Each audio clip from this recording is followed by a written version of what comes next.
Damn. Who knew Hey for Six would like actually predict what would happen? Okay. Anyways, we're back. I'm Jeannie. And fresh Jesse joining me today. I'm really sorry about that one. You know why? Because this is the EUL finals happening all over again, and you actually don't cover the EUL. But we got G2 up against Virtus.pro, and if history repeats itself, and this is not looking good for G2. Oh, yeah, no. Virtus.pro really are G2's arch nemesis. I mean, if you look at the history between these two in EUL, it was they played in groups. Virtus.pro won 8-6 on Villa. Very important clutch from Dan in overtime. And also played each other in the finals of the EUL deciders, where Virtus.pro once again beat them 2-1. Virtus.pro have been really dominant so far. Obviously, great UL stage, great start to their major, but we learned something important yesterday.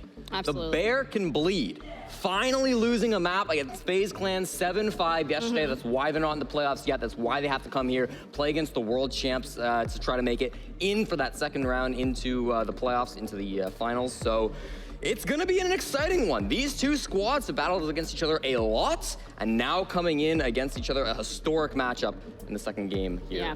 If you guys heard anything in the background, it's because G2 is asking where Joystick is, which actually brings up a good point, because we spoke about Joystick as well and their individual performances so far at the major.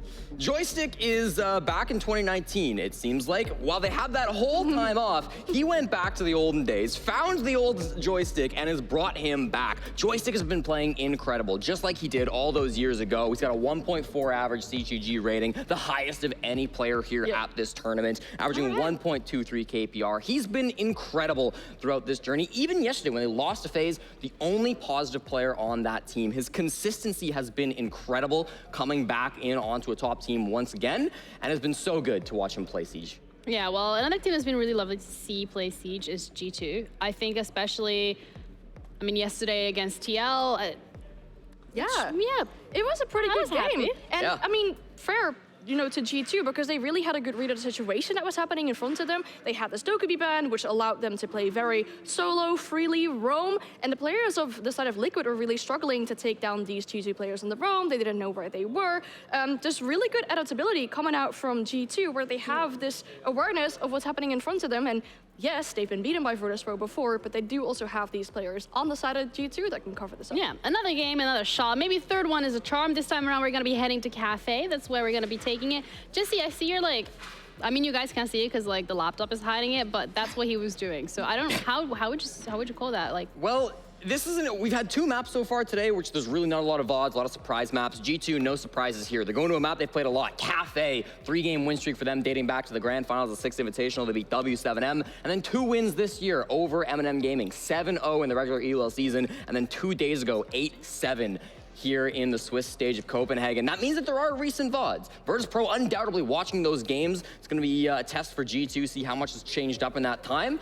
But clearly a comfortable map for them regardless. Yeah, I do hope that Virtus.pro have been watching those VODs, because if you look at Virtus.pro on this map, it is not looking all too pretty. This is actually their second worst map, and now you're wondering, how does this map even come through in a situation of a best of one? I think this is down to the fact that Virtus.pro don't have that deep of a map pool, because they do have 2 maps that they don't consider themselves that good at. They don't play these maps. Border, Theme Park. They need to ban that in the situation, and then another third map that you're not that good at or you don't like playing can somewhat sneak through a map and phase like this.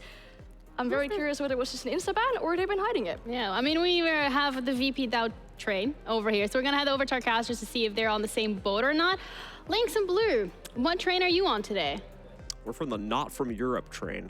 Yeah, this is I mean, so is Jesse, to be fair. I mean, listen, like, Sonics, we imported an EU player, but we're still an NA team, so we just qualified. So, like, as far as I'm concerned, but you anybody had to can import an EU player to get that victory because he was a top fragger. Sorry, there are a lot of Dutch teams succeeding right now, man. I don't know if I missed that. Sorry, you're breaking up. You're breaking up. Oh, We need sorry. to cut off the conversation. Yeah, you guys do the thing. Sorry, we can't hear you anymore.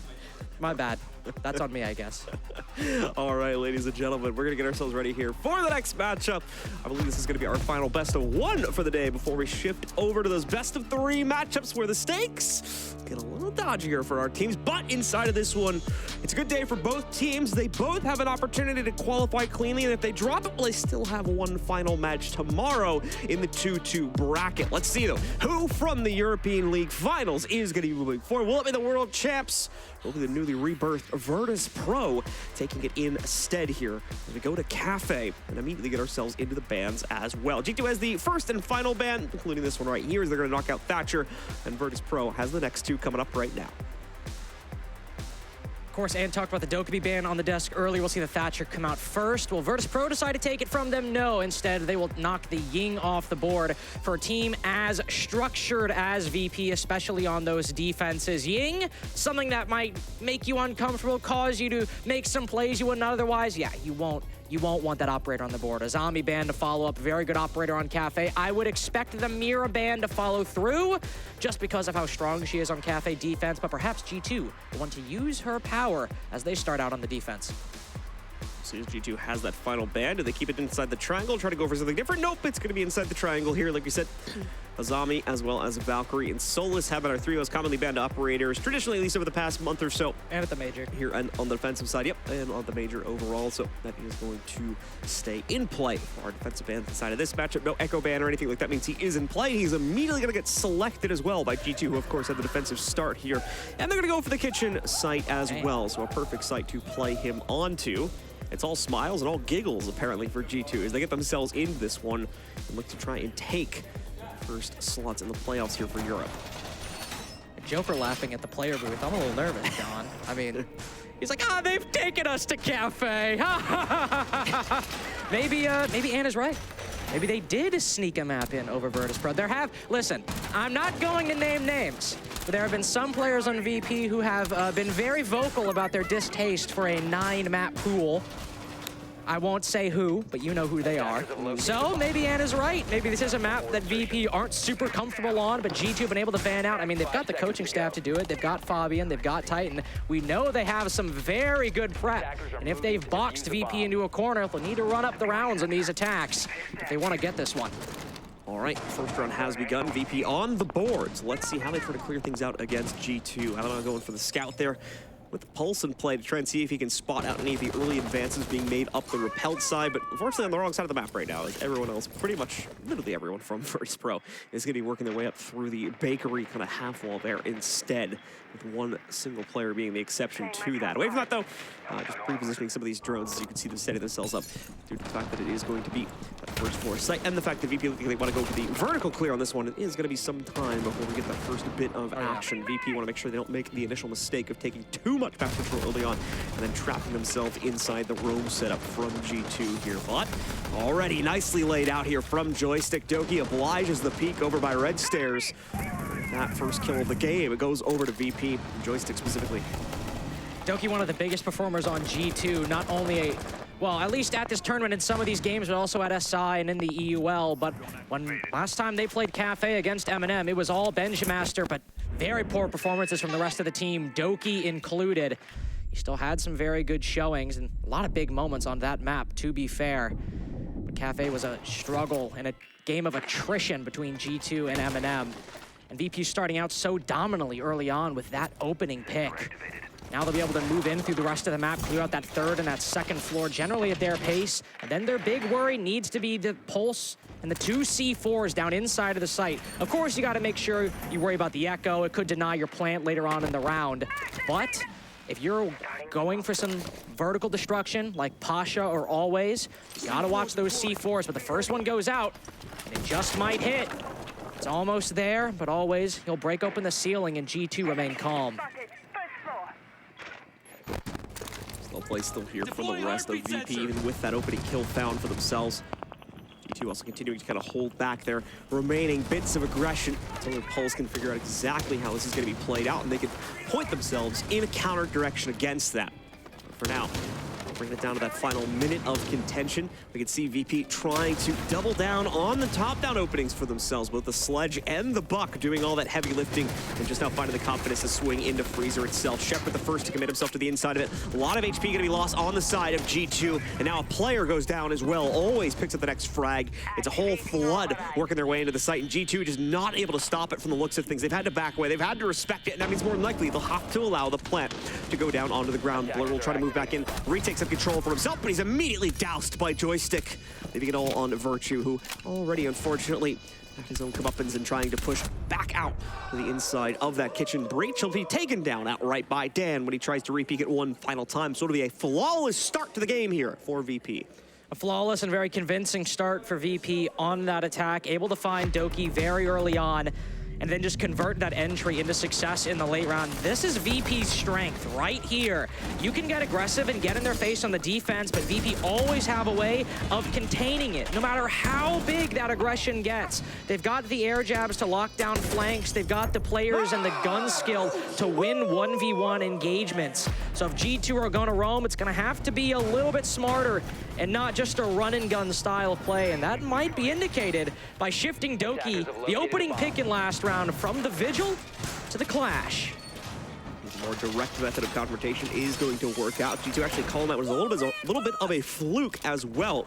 They're going to go for a retry on the very same site. Oftentimes does tend to be the best spot for our defenders to start out from, but given the way that first round went, maybe second thoughts on it being given to G2 now, as they do try to go for an immediate retry. A few other operators being changed up as well to hopefully delay the utility onto the site a bit more prominently. Instead of the Echo, for instance, we're going to have the Goyo being played there by Benja, and a few other pieces of delay utility also being added in, such as Alamau, bringing a Legion in to try and trip up some of the more direct advances from VP. See, though, as VP did not really struggle in any sense of the word with that clear, and they too have brought a little bit more of a tactical flair to this assault this time here, both the Capital and the Doki, hopefully giving them a little bit more prowess when it comes to the actual execute. And their smokes are always something you got to be worried about when you're the defense. The Goyos should hopefully counter that once you see those smoke grenades going down. You have a Vulcan pack still lying in wait that you can detonate and delay 20 whole seconds on the clock. With VPU, can sometimes still play that 20-second meta. They can go for decisive executes, but it still could take a large part of the round. Those Goyo packs can go huge to bypass a gunfight and just burn time off the clock. Joystick going for that same clear. VP as a whole looking to destroy some of this intel, destroy some of these cameras, but just acquire map control on Kafe by starting at the top and moving down through the bottom. You already challenged the back of the swap then. Dan going to try to move himself forward here and be the one to pick that player off, but he's not able to lock in any successful shots against the members of G2. VP though still moving forward swimmingly with regards to getting their own bit of map control. You can see the drones have scouted things out on the second floor quite prominently already, so they'll be able to move beyond the third floor, down to the second. Again, opening up the top downs yet again. Same procedure as the last round so far. It will differ a little bit due to the operator selections when we get into the actual execute itself, but everything up to that point is being played exactly the same so far. And that's not a shocking statement to say about Virtus.pro.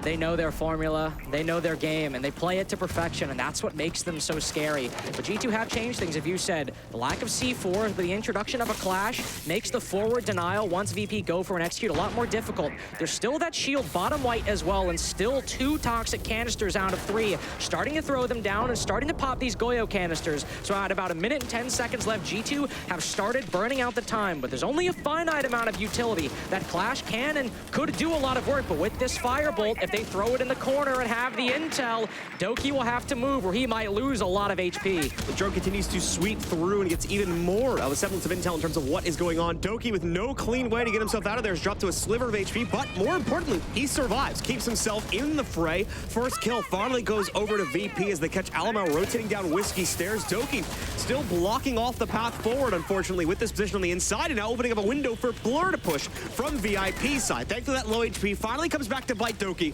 As Shepard gets the whack to knock the legs out of the way and open up the pathway for more damage. Always immediately domino effects onto that one with another pickup onto Blur. Leaves it just on Virtue now for what is essentially going to be a 1v3 for him due to Benja already being down in an irretrievable position closer to the main site re-entry point. Looks like he may try to work himself over there, but like I said, it's more than likely going to seal his own fate, in my opinion, at least if he tries to go for the pickup onto Benja.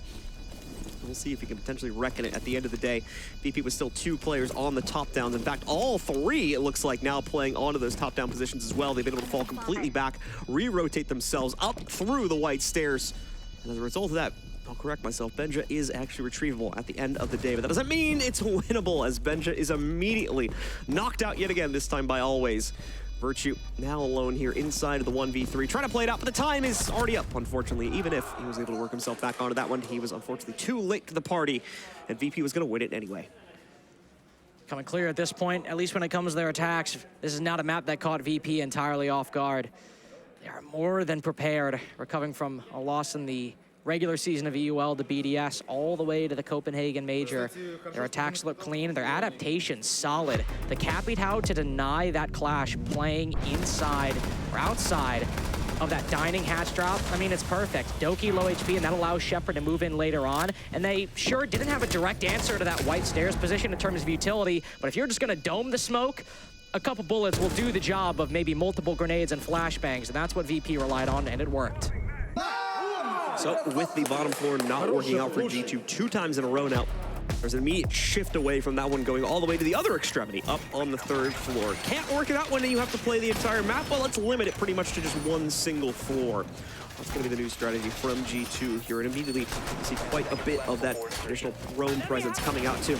Predicate itself upon that play. Benja, for instance, going onto the Solus will let him go out a bit more wildly down on the 2nd floor and potentially over towards areas like Pixel upstairs, depending on where he himself wants to specifically play it. We'll have more than that, though, in the form of Blur, Alamau, and to some extent there, Doki as well, given how that utility is going to be either pre-placed or used in the midst of the round in an open position anyway. We are going to see, however, once again, an interesting one there for Shepard as we have the sniper coming out. Not an operator we tend to see all that often. With the Thatcher banned out, if you need that direct form of hard counter utility, that is going to be your best way to get it. They will have to make sure that those lances land true with the addition of the Jaeger and the Wamai from G2. A lot of opportunities to catch projectiles, be they flashbangs, be they lances, be they pretty much almost everything that VP have right now, at least in terms of secondary and primary utility. So those lances can serve as burn for the grenades. They can serve as maybe something to deal with that hard breach denial, depending where the Cade is placed. But what a kill by Benjamaster. Joystick involved in every opening engagement so far, but now for the first time in this game, he's on the receiving end of one. Down goes a set of nades, and down goes such a great entry.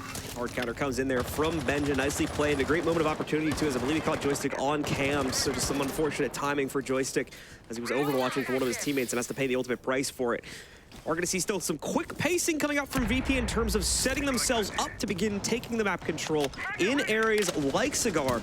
As you can see, that 6-panel X-Kairos wall being opened up, opening a path forward here now for himself and the rest of VP, but not going to be taking it outright just yet. Still a bit of a risky one to claim, especially on your lonesome, given how much presence the defenders tend to put on that room. Continue to see kind of a slow follow through due to that one. They need a few more players in a better position to reckon a push in that direction here. Starting to wind up the utility tosses to begin moving forward into the actual bar too. But at this point, G2 are giving nothing away. Because why should they? As Benja scouts out a whole massive utility upstairs here for his teammates not to get tripped up by if they want to try to move forward beyond their positions in both the White Hall and that bathroom setup that you just saw a moment ago. Shepard's surely not going to be the first one to drop. Not going to go for the close quarters off inside a cocktail. We go for that first lance, try and deal with the bathroom position, but it's not working out. Late flank by Dan. Well, he's not long for this world either. It's all G2 all day in round 3. The first defense goes their way in cocktail. Pretty pitiful end of the round ultimately from VP as they just do not have a reply to any of the immediate counters we got from G2 there. They just continue to play into it until they're back down to a 0-player count, and obviously the round is over past that point. So G2 with a convincing win finally onto the board after a bit of a rocky start given those 2 kitchen plays. They'll have to eventually reckon a possible return down to that one. They still have to think about it, but for now they at least have the 2nd floor sites to play onto, and that's what they'll rotate to for this next upcoming round here. Get another nice replay once again onto the opener from Benja. And again, I'll actually correct myself from what I said earlier. Joystick was out and about from the looks of things there. Just some unfortunate timing as he was caught looking the other way, not expecting that aggressive swing to come forward from the inside of the mining window. Come on! Now move down to reading room and dining. Similar story to cocktail, albeit with a bit more complexity.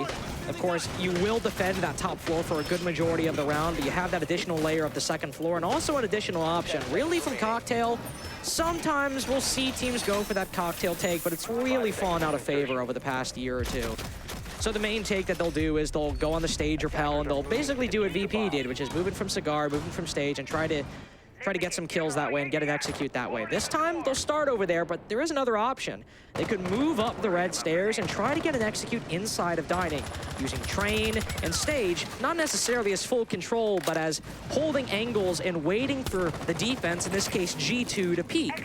So we'll see what VP decide to do. They do love their full clears, and they do love taking as much map control as possible to widen the amount of options they have once they go for an execute. But they do have, at least in theory, different ways they can take this. And if we see them take stage and take Cigar, but hold back a little bit, they might not be stalling out. That might be what they want to do. All right, so once again, and the rest of VP here winding themselves up. Work their way down through the depths of this setup here. Alamau seeing what he can spot from the base floor. Should be able to peer up through quite a bit of it. Not sure if this is one of the maps where he can see all the way up to the tier 3 floor or not, but he's trying to play it out from there to spot out any of those descents a bit more early on. Virtue, in the meanwhile here, countering out the aggression being thrown at him. But unfortunately, a little bit alone on this island right now, so he needs to be careful of the follow-through from that one. As VP have been spot on finding these entries and finding these opportunities to quickly knock out some of the early presence from G2. Like you can see, a bit more support available, of course, from that teammate a bit further back, and a nice pre-fire from Dan, just a bit off the mark, and of course the wall blocking the way. That's the kill from happening outright. Always going to try to put some direct pressure onto this setup, of course, and Joystick with the final commitment working itself forward. But now we see defenders are ready to challenge that one back. Virtue gets some serious damage on the Joystick, so I'll have to think twice about going for a peek like that, as will Dan now at about 50 HP. G2 holding on to this top floor hold and slowly expending VP's utility. Always nades are gone, and they're just going for these gunfights now. The Yana clone debate, but it only gets one kill. Excellent C4 below from Alamau. Benja also now moving down these white stairs. This is Zofia watching close by, but he'll make it past.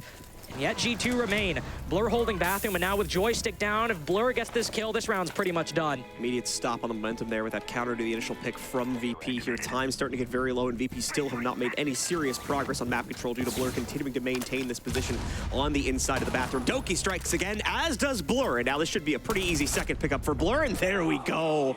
Nicely done. Hook, line, and sinker as VP walk right into the setup and give another round over to G2, continuing to dominate here after they got themselves off the kitchen hold. So expect another second floor site to follow that one up more than likely. A very disciplined game from G2.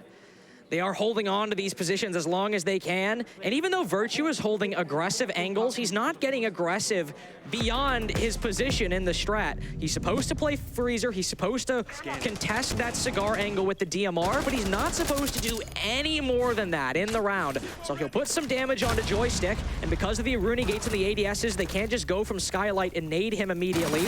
There wasn't a lot of wherewithal from VP to do it as well, all just contesting those angles. And if G2 can continue to hold back their aggressive impulses and just play the angles and play the strategy, could work out. All right, so a few more change-ups going to be coming into the fold this time. As I'll, again, correct what I was saying before. It does end up being a first floor hold, actually, from G2. They'll go back into that kitchen setup for the third time this game now, in hopes of it panning out better this time around. Now that they've had a little bit more momentum swinging into their own favor. Now they've had a bit more time to read into VP's earlier play for more direct counters to that. It's going to be more in the style of round one here, too. Virtue is breaking out the Echo. Once again, we did see Benja playing that back in round one, if memory serves me correctly, but he's got a different role now, as he's taking on the cap can, trying to add a bit more direct disruption to VP's clear. They have been a little bit stressed for time when it came to those executes VP have, so this is a pretty natural adjustment given that commonality. Very little adjustments from VP in the aggregate just over the course of the stage.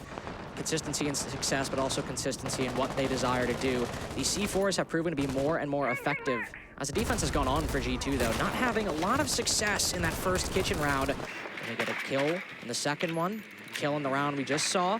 Now it's something that VP need to worry about, because it's not going to be completely evaded. With that IQ, they can spot that pulse and the vigil through the floor, as well as find those yokais later on.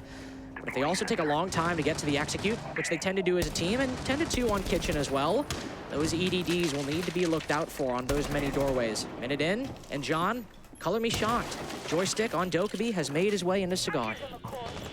There's going to be VP able to make that forward progress this time, but obviously a bit more disruption out and about on the second floor. We have seen G2 play this out previously, but it has not worked for them when they have decided to go for this one. Quite a scramble showing up across the second floor hold right now for G2, as well as they're quickly trying to reckon positions back down onto the first floor. They do not have confidence in this hold. Doki has stuck around to kind of buy some time for his teammates, but in the process, that's set him up for his own death, unfortunately, as he ends up in a very losing position there in the duel against the descent from VP, trying to take White Stairs control. Joystick now, I believe, 3-1 on the opening picks. 2 times now, 2 kitchen defenses. That opening pick has been Doki on the Vigil. So now Virtus.pro will move down in the final minute, start opening up these holes through the floor. There's no clash to speak of, and the Kafe falls in response, or fell earlier in the round. So G2 really relying on these C4s and these Yokais to land, but both C4s go out and neither meet any purchase onto the attackers. So with 50 seconds, what do G2 have? They have the bottom white angle, and they have the Yokais. The Echo specifically getting aggressive outside that bakery doorway, anticipating a lurk maybe from one of the VP attackers, hoping to catch them off guard as they drop down. But if nobody takes the bait, it's all gonna be focused on the freezer side once again. 30 seconds to go, so that gambit to bring the Kapkan in here and hopefully trip up a few members of VP is now going to come into huge effect as they drop themselves down into the site and try to play it out. Here comes the push forward here. First door is not going to capture anyone, as they don't have any on that position here. You can see as well, the Echo Drone going to get spotted back out. It has stopped the initial plant attempt, but now look at this. Salamao leaps back in, drops the case into a possibly irretrievable position. You still have players from G2 trying to get in the way of this execute as well, but kills going all over the place. Still in the favor of VP, but time no longer the case, and now Virtue ties it up and runs us out of time as G2 on their 3rd attempt finally lock in a victory downstairs on the first floor hold.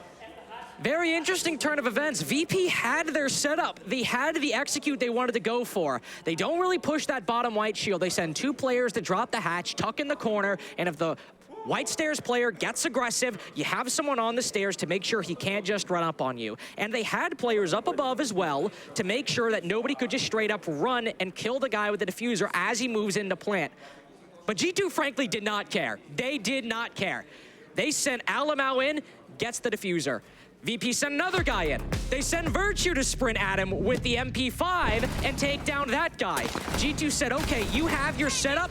We have one goal in mind, and that is just send it, cut our losses, go for broke, and try to stop the plan, and by God, it did. That adjustment finally gives them a sight that has been evading them the entirety of this half so far, and the lead along with it now. 3-2 in the favor of G2. The possibility to make it 4-2 as well as they make another return to the 3rd floor. Second time they'll play this in the half.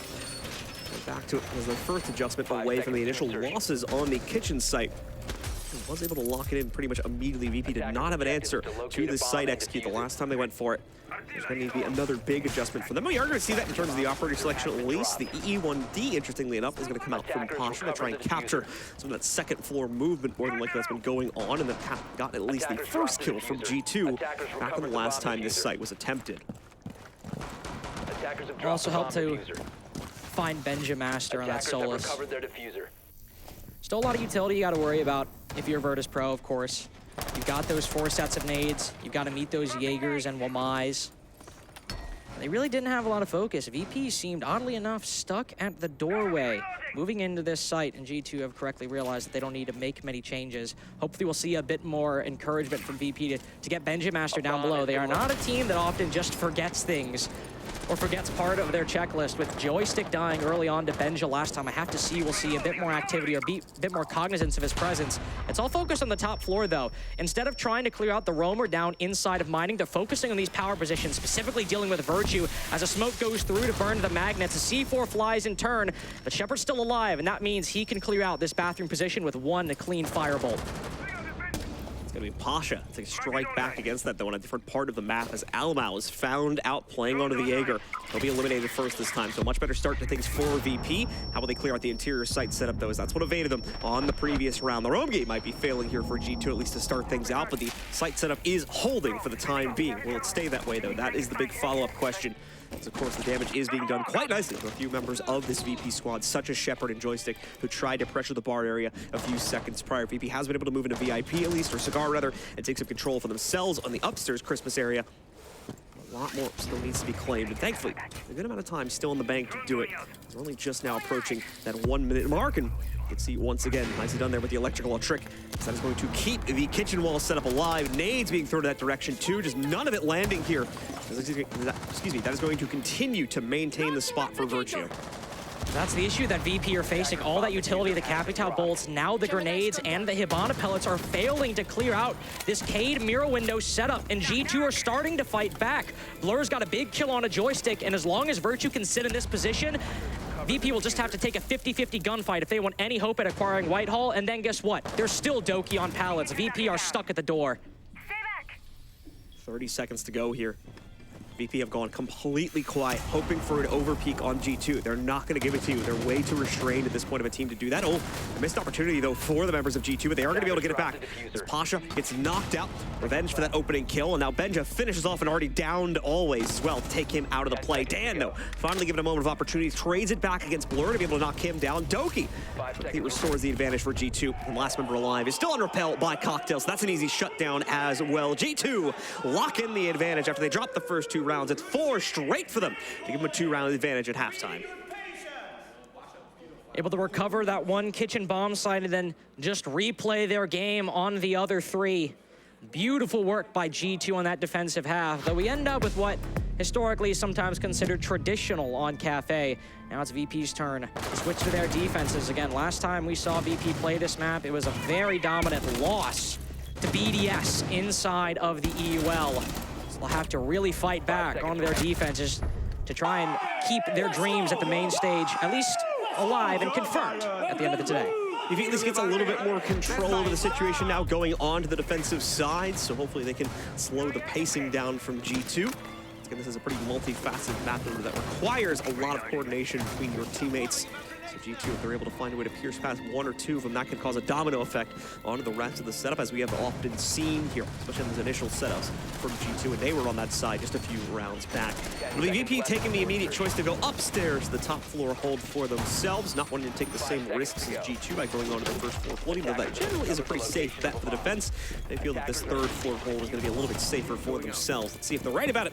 As now we got G2 spawned out onto the board here. Some similar flair to what we were getting out of VP. The Doki still coming in for them as well, similarly to how VP were bringing it out. And the EE1D is also alive there, being played by Doki at the moment. Doki planning to use those Lions to freeze VP in position, but you often don't need EE1Ds to do that. You can just rely on VP playing their game. Unless maybe you get Joystick feeling a bit aggressive that day. I imagine VP aren't going to be too keen to venture outside of bathroom, or even if they're offside, venture outside of pillar, holding angles against G2's attack. Recognizing that, though, they'll make a smart decision early on. They'll move over to the cocktail balcony, even if it's just to burn some utility. Still good that they're aware of it, because if Virtue and Alamau can stay alive on the eastern side of the map on these 2 rappels, and the rest of the team can help slowly push the VP defenders back, there'll be a hammer and an anvil, and G2 will be controlling the swing.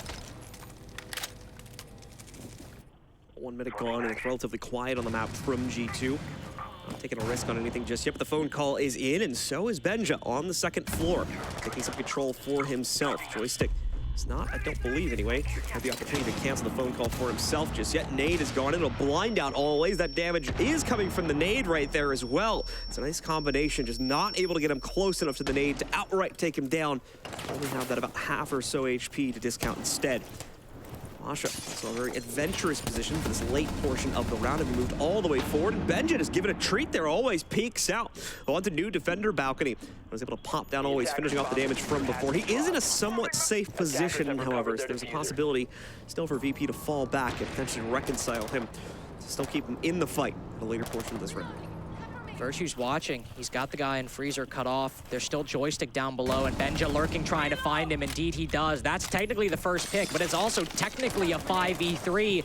G2 now in a good position to execute. VP still have some angles. This one from Dan especially good, not only to hold another avenue of rotation, but also to kill that player if they rotate in from the cocktail balcony. So G2 need to consider this, but if they do, it could still be a win. Pasha immediately shuts down Benja as he tries to swing back up through White. Blur's there for the trade, but Dan counteracts it just as well to take down Blur. 3v2, VP still down a player, and now 2 as Alamau has the cutoff for Dan. Shepard, the last player standing here. as we have seen the only other member from VP get knocked out, but the wrong read on the punch from the M59. He does not adjust to the swing quickly enough. So G2 still locking in here. They're up to 5, 2 more to go, and they themselves will lock in playoff contention. G2 playing that cocktail site really, really well. They know that the defense does not have a lot of room to move, and this was also true for VP attacking cocktail. But the difference was all VP really did was take stage, take cigar, and just try to brute force their way through G2's defense. Instead, what we had G2 do was they had Benjamaster down below in pillar to pressure the cocktail position alongside players like Virtue doing the same on the cocktail rappel. And they didn't really focus on stage all that much. If we just keep pressuring those positions on the site, eventually they'll have to move a little bit, and that's our opportunity. For G2 now, just a few rounds away from locking it in. VP will be forcing the site change back down onto the first floor, so a lot of operator changes will come with that.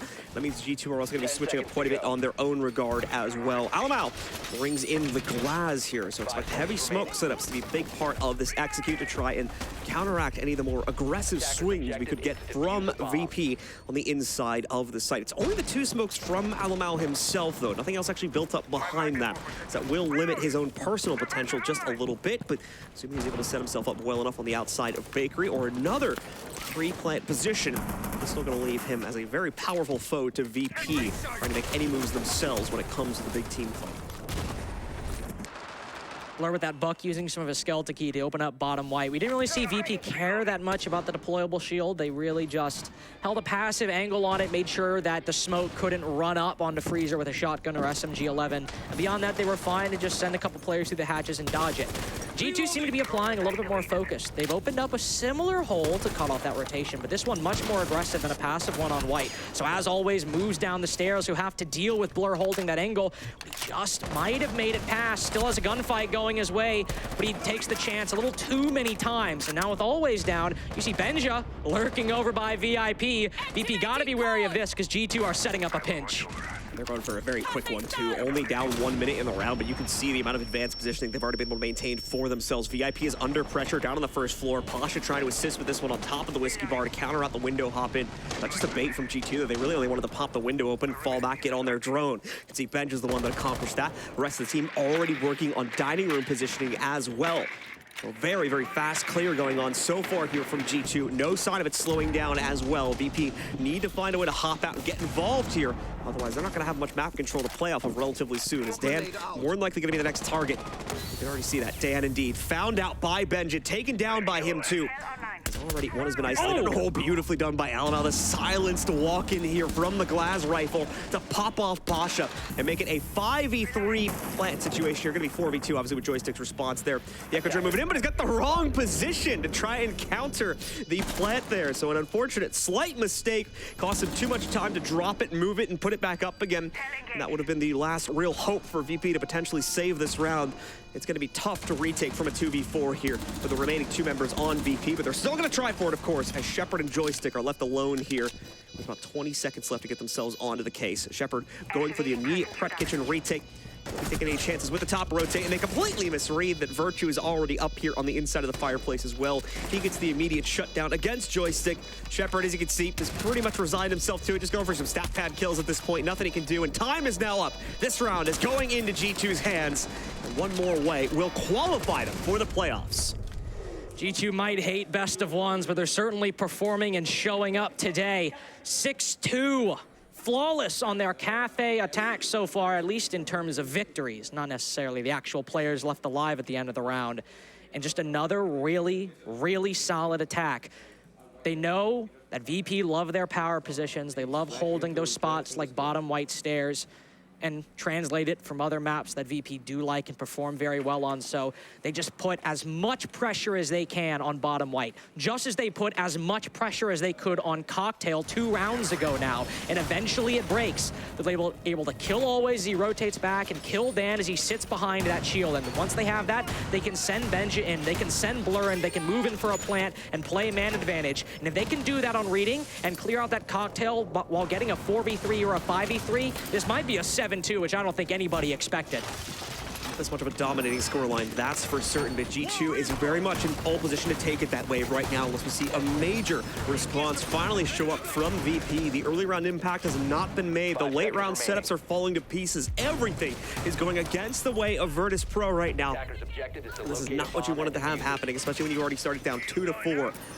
Start of the half itself. So let's see if we can see any form of recovery from VP, or if it's just going to be that quick shutdown from G2. A quick shutdown or a slow death in round 9. Setting up and execute for a minute and a half, 2 minutes, and then by the time you sprung the trap, VP don't even know what's going on. You haven't seen a lot of star power from Benja on this nook, and not even in that he's doing bad. He's 8-4 so far, but I saw him at that VIP window, and felt like I could already see him hopping in that window and getting 3 kills in sudden fashion, but it's been a full team effort from G2 so far. He might find his moment in this round. We've got players pinning down Joystick on Cocktail. That's a prime position to send it up white. Alanav's got the white hull cut off. They've got the Cocktail repel. Joystick and Always in a difficult spot. Spray coming in from Always here at Pixel. He gets challenged quite heavily. Now the other angle coming in as well. Almal is just stolen away. Third floor control, and Joystick not aware of the comms. He's continuing to carve his way through it. Another kill now picked up by Almal against Pasha as well. Already bringing it down to the 5v2. Finally missteps here as he overpeaks on white by just a pixel, giving an opportunity over to Dan Shepard as well off the yellow ping. Gets an M590 pump through the floor to knock out Blur. Nice retake of the situation from VP. That's at least going to stabilize things for the time being. But still, a 3v2 put against VP here. They're still having a rough go of it, given the entry power that had been put out there, or at least by Alamau at the start of this round. And now G2 have to reset. They aren't able to just ride the waves into the site. Doki's got a very good position. He's on the back line. They know now that default's up, so he can't move in very quick, but there's Benja. Slowly waiting till the end of the round to have his impact, and it's just Dan left to make it into the playoffs. Dan with a good pre-read there, catches Virtue, immediately trying to work his way in through Hell. The other two still evading him. He knows where one is. Does he have the read for the second? There's number 1, the triple kill on the round, and the 1v3 clutch. Very possible now, but extra damage snuck off by Doki instead. Playoff contentions for Doki. You can tell the pressure is going to be in play for him.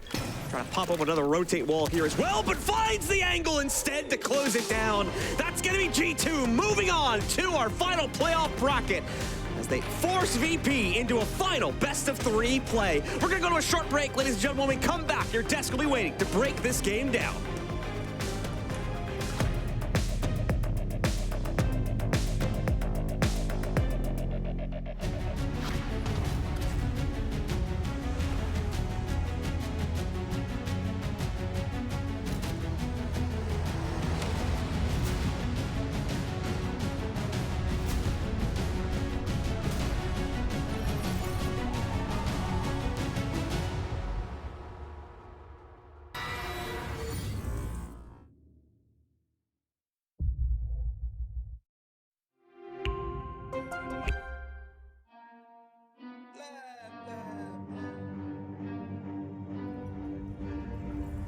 I got problems on problems on problems on problems on problems on problems I solve them. I run through the money, the pressure be calling. Left on my blessings, I feel like I'm falling. The birdie is back, tell me I'm garbage. I'm going through something, that's why I ain't calling. Phone in progression, it's all that I wanted. The phone in affection, I summon and dub it. Cause I got problems on problems on problems on problems on problems on problems I solve them. I run through the money, the pressure be calling. Left on my blessings, I feel like I'm falling. The birdie is back, tell me I'm garbage. I'm going through something, that's why I ain't calling. Phone in progression, it's all that I wanted. The phone in affection, I summon and dub it. Why you be all on my line about nothing? Why won't you go get you $1 or something? Don't hang with a who line for nothing. I see that we different, you riding, I double. I don't do discussions on bragging about hundreds. Don't go to your places, I know that they sunken. Don't call me your brother, I barely could trust you. I talked to a shorty, she bagging the bucket. And I'ma need all of my dollars on corporate, so hand me the money, I divvy the pie. I'ma give all of my people a portion to build them a fortune. I'm flipping the ride. I can't be mixy when iffy the vibe. And 40 on 50 is really the time. Why are you all on my phone like you want me? Like you wasn't pushing the kid to the side. I run through the money, the pressure be calling. Left on my blessings, I feel like I'm falling. The birdie is back, tell me I'm garbage. I'm going through something, that's why I ain't calling.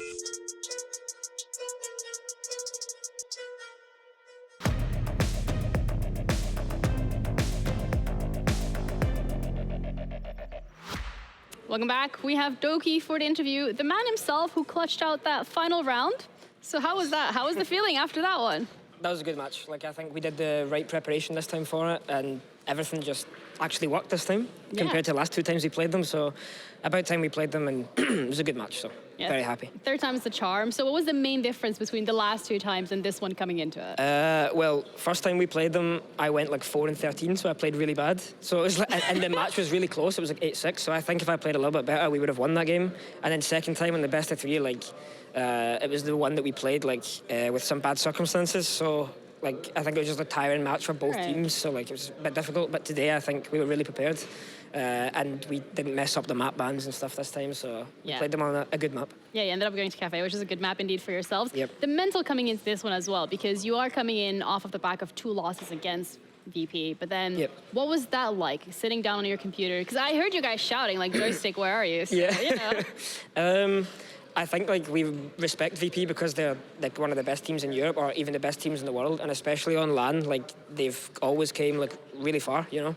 So we respected them a lot and just put in extra work to kind of see what we can abuse, what we can't abuse, type of thing.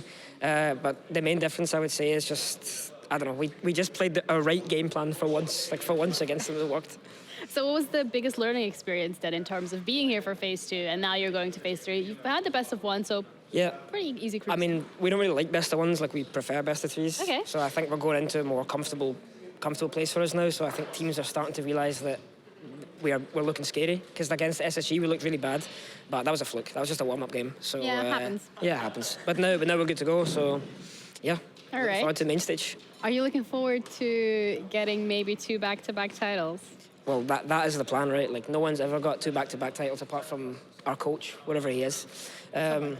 Somewhere, being useless. But no, like that's the plan. Like that's when you kind of staple yourself as the best team, you know, because anyone can kind of win one event, but if you can consistently win 2, it's like, you know, that's the talking point. So what's your personal goal to make that happen? Don't play like I did versus SSG. Yeah, and then we're on a good go. Yeah, that sounds good. Well, thank you so much for the interview. Thank you. It was a pleasure, and we'll see you in phase 3. Congrats. I will do. Bye-bye. Bye.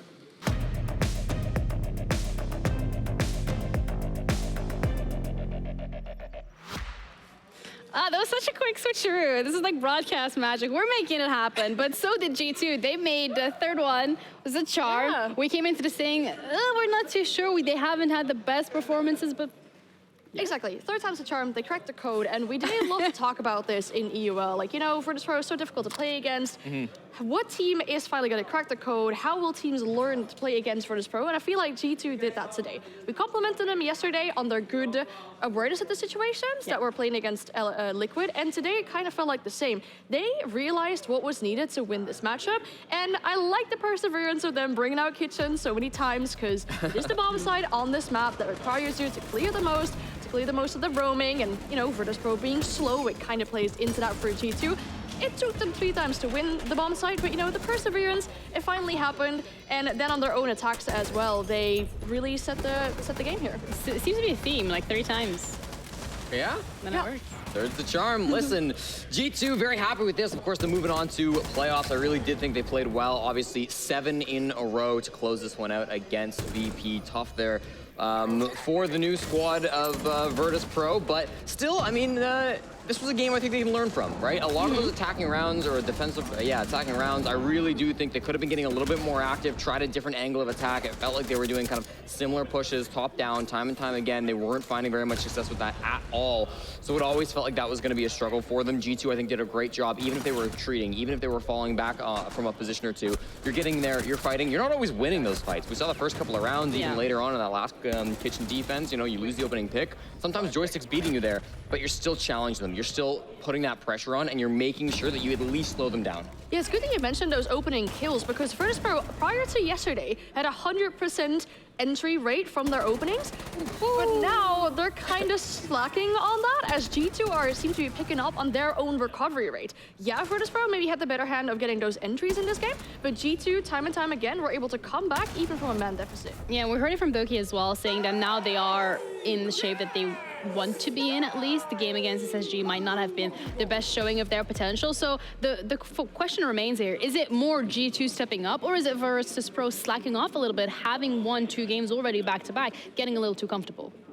I mean, I think G2 have been playing amazing. Like, I don't think you look at that SSG game and you're like, oh, we're worried, this is a problem. Yeah. Right? Like, SSG came out in that game against G2, some cool strategies, some gimmicky stuff, they caught him off guard a lot, whatever. That's not gonna be a consistently problem, and I really like seeing from G2, them being able to take that down, them being able to bounce back from that, playing so well here. I think one big thing as well coming through this game was the vertical pressure. Constantly, we saw them being able to toss up C4s. We've got some highlights for you guys, because I really wanted to look at this. Only rounds 3, 4, and 6, so it's gonna be very condensed, but just look how many C4 kills or vertical kills come through anyways. Benja being able to find one out through the window, the C4 coming out with the 2K, Benja here as well, massive, making sure he's not getting cleared down below, the important pick, and then he got a kill from below right after that as well. Ooh. The pulse play from Alum out today was fantastic, always knew where these players were at, constantly giving himself that intel, and I really wish we would have seen something better from VP in terms of going down below and hitting those more horizontally. So often we see VP just wandering around top floor, trying to get those horizontal picks on the upper levels. Never were they sending somebody below. Never were they sending somebody to pinch that. And so I really did like that from G2. Maybe something for VP to work on. It's kind of characteristic for the playstyle of VP as well, right? They move as a unit. They don't really have those 3, pushing this side, 2 pushing that side. And then for G2, they could capitalize off of that. Having one person downstairs, indeed, as you mentioned, with that verticality, the map is sometimes breachable. Like, you can hit those C4s from underneath easily. And especially against a slow team, if you're wondering where VP is coming from, you have that info on them, you can use it very well. Yeah, well, with that, we are going to be sending G2 to phase 3, but we have our first best of 3s coming your way because this is going to be an elimination. We have SSG up against D+. Loser is going to be going home. The winner is the one to qualify for maybe qualify phase 3. Listen, like I said earlier, that bracket, okay, I'm going to ask my very smart analyst here. Does the winner qualify for phase 3? Winner qualifies for tomorrow. Winner qualifies for tomorrow. And then tomorrow they can qualify. And then tomorrow they can qualify. See, guys, you're not the only ones at home that don't understand it. You got someone on the desk that doesn't understand. Maths under pressure is difficult. Yeah, math under pressure is really hard. I wasn't even good at it, like, without pressure, so, like, you add a little sprinkle of pressure, you're like, all right. But we're going to be back after the break with SSG up against D+.